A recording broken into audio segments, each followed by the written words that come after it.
Today, we are diving deep into a fascinating document, America's AI Action Plan. Now, this isn't just another policy paper. It frames the entire future of artificial intelligence as a high-stakes, global race for dominance. So let's get right into it. Right from the get-go, the plan's forward sets an incredibly high-stakes tone. It really doesn't pull any punches. AI leadership isn't framed as, a nice economic goal. No, it's presented as a matter of national survival.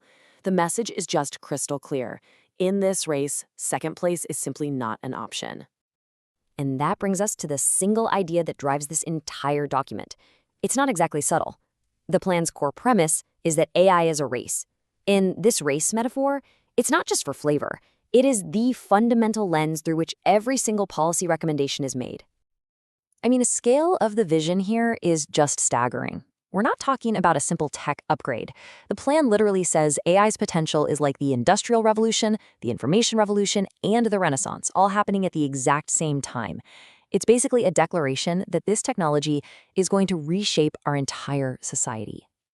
Okay, so if it's a race, how does the plan propose to win it?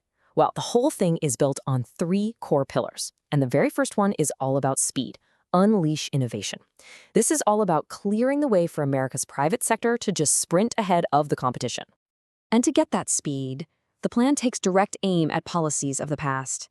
It calls for getting rid of what it calls an onerous regulatory regime, arguing that AI is just, quote, far too important to smother in bureaucracy.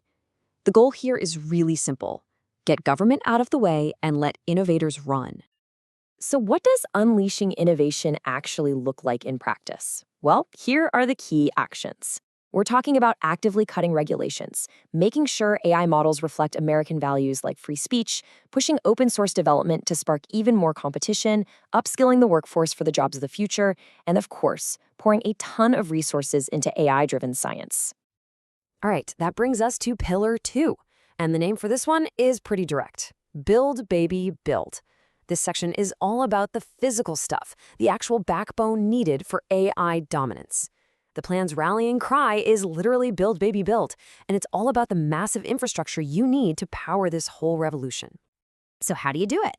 The strategy is broken down into 3 pretty clear steps. First, you gotta slash the red tape for permits to get data centers and power plants built way faster. Second, you have to modernize the entire electrical grid to handle the unbelievable energy demands of AI.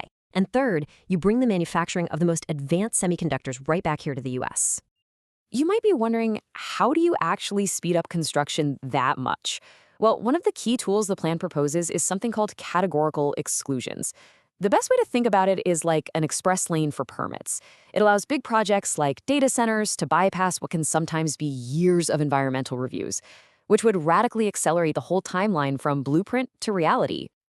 Okay, so you've unleashed innovation. You're building the infrastructure. What's left? Well, the plan's final pillar turns its focus outward. This is Pillar 3, lead globally. This is where the strategy really hits the world stage, and it's all about security, alliances, and, you guessed it, global competition. So, this raises the big question, right? What's the actual game plan for winning this thing on a global scale? Because it's not just about building better tech for yourself. It's about shaping the entire global ecosystem around that tech. The answer, according to the plan, is a 3-pronged global strategy. First, you export the entire American AI stack, hardware, software, the whole shebang, to allies and partners.